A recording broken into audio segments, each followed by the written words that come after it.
Hello guys, welcome to assamroadgar.com YouTube channel.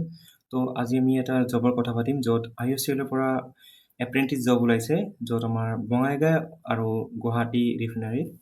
তো এইটো video' চাম। তো ফাৰ্ষ্টতে আপোনালোকে ইয়াতে assamroadgar.com যিকোনো এটা ব্ৰাউজাৰত মাৰিব আমাৰ ৱেবছাইটত খুলি কিনে আপোনালোকে ফাৰ্ষ্টতে পাব ইয়াতে IOCL এপ্ৰেন্টিছ। যদি আপোনালোকে নাপায় ইয়াতে ফিল্টাৰত গৈ কিনে আপোনালোকে ডিপাৰ্টমেণ্টত অইল বুলি পাব, তলত অইলত গ'লে পাব। তো মেইনলি আপোনালোকে ইয়াতে ফাৰ্ষ্টতে পাব বা ইয়াতে জব ফিল্টাৰত গৈ জব টাইপত এপ্ৰেন্টিছ জব হিচাপে আপোনালোকে ইয়াতে পাব এপ্ৰেন্টিছ জব।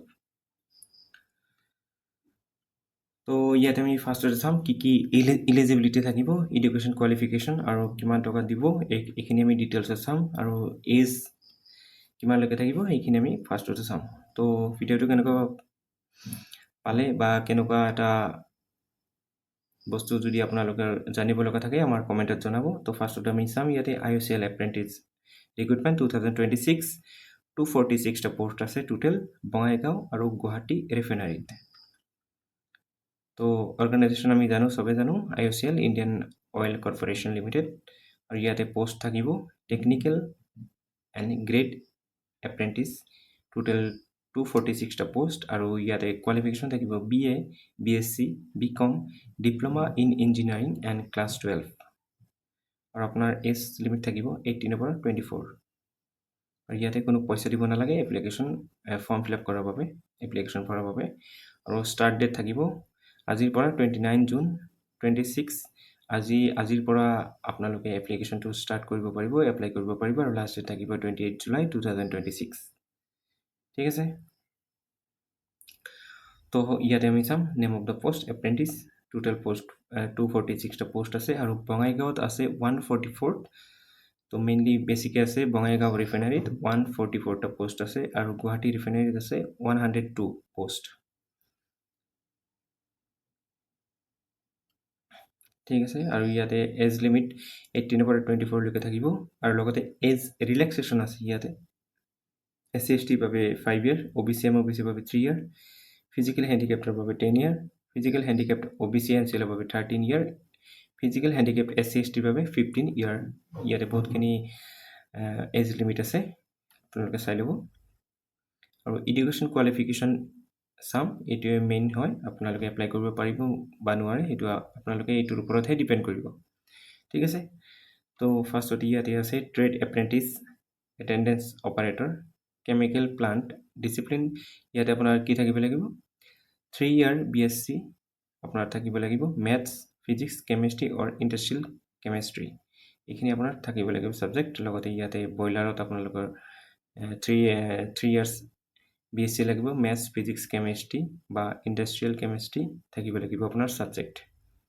লগতে ইয়াতে টেকনিচিয়ান এপ্ৰেন্টিছ ডিচিপ্লিনত আপোনাৰ থাকিব লাগিব কেমিকেলৰ বাবে 3 ইয়াৰ ডিপ্ল'মা লাগিব কেমিকেলত বা পেট্ৰলিয়াম কেমিকেল ইঞ্জিনিয়াৰিং বা কেমিকেল টেকন'লজি বা ৰিফাইনাৰী এণ্ড পেট্ৰকেমিকেল ইঞ্জিনিয়াৰিঙত। য'ত ইয়াতে আৰু এটা আছে টেকনিচিয়ান এপ্ৰেন্টিছ মেকানিকেল, ইয়াতে আপোনাৰ 3 ইয়াৰ ডিপ্ল'মা লাগিব মেকানিকেল ইঞ্জিনিয়াৰিঙত। লগতে ইয়াতে ইনষ্ট্ৰুমেণ্টেশ্যনত 3 ইয়াৰ ডিপ্ল'মা লাগিব ইনষ্ট্ৰুমেণ্টেশ্যনত বা ইনষ্ট্ৰুমেণ্টেশ্যন এণ্ড ইলেক্ট্ৰনিক্স বা ইনষ্ট্ৰুমেণ্ট এণ্ড কণ্ট্ৰল ইঞ্জিনিয়াৰিং বা এপ্লাইড ইলেক্ট্ৰনিক্স এণ্ড ইনষ্ট্ৰুমেণ্টেশ্যন ইঞ্জিনিয়াৰিঙত।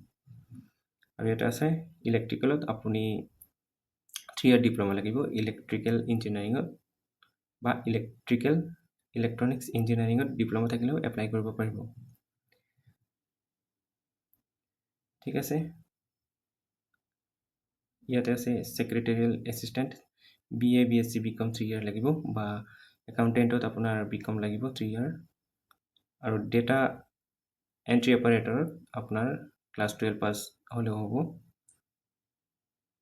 ঠিক আছে। বা ইয়াতে স্কিল চাৰ্টিফিকেট হোল্ডাৰ ইয়াতে ক্লাছ 12 পাছ থাকিলে আপোনালোকে এপ্লাই কৰিব পাৰিব।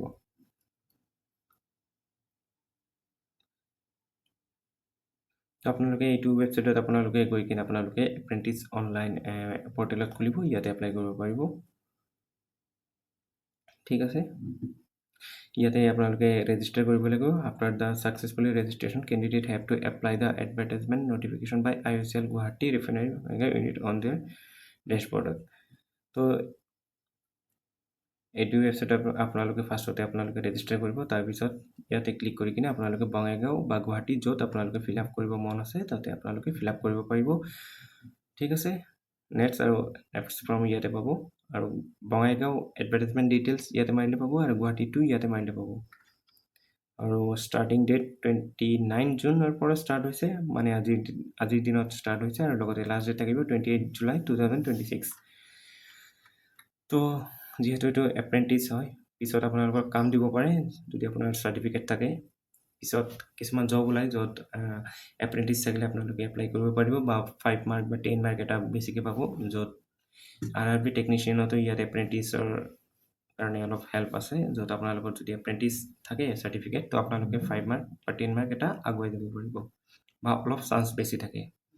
তো ভিডিঅ'টো কেনেকুৱা পালে নিশ্চয় জনাব, আৰু যদি কিবা বুজি পোৱা নাই বা কিবা এটা প্ৰব্লেম আছে তো তেন্তে আমাৰ ভিডিঅ'ৰ কমেণ্টত জনাব, আমি নিশ্চয় ৰেছপন্স কৰিম। আৰু আমাৰ ৱেবছাইট ভিজিট কৰিব assamroadcard.com, যিকোনো এটা ব্ৰাউজাৰত মাৰিলে পাব, বা প্লে ষ্টৰত এপ আছে, এপ ডাউনলোড কৰিব পাৰিব। লগতে আমাৰ হোৱাটছআপ আৰু টেলিগ্ৰাম চেনেলত জইন কৰি ল'ব, য'ত আপোনালোকে ডাইৰেক্টলি মেছেজ পাব কিবা এটা নতুন জব ওলালে, বা কিবা এটা ইনফৰমেশ্যন যদি আপোনালোকৰ জব ৰিলেটেড বা admit card result scholarship related আহে, তেন্তে আমাৰ হোৱাটছআপ আৰু টেলিগ্ৰামত আমি নিশ্চয় আপডেট কৰি দিম। লগতে আমাৰ প্লে ষ্টৰত এপ আছে, এপটো ডাউনলোড কৰি ল'ব, আৰু আমাৰ ইউটিউব চেনেলটো ছাবস্ক্ৰাইব কৰিব। ধন্যবাদ আমাৰ ভিডিঅ'ত চোৱাৰ বাবে আৰু আমাৰ চেনেলত এড হোৱাৰ বাবে। জয় অসম, থেংক ইউ।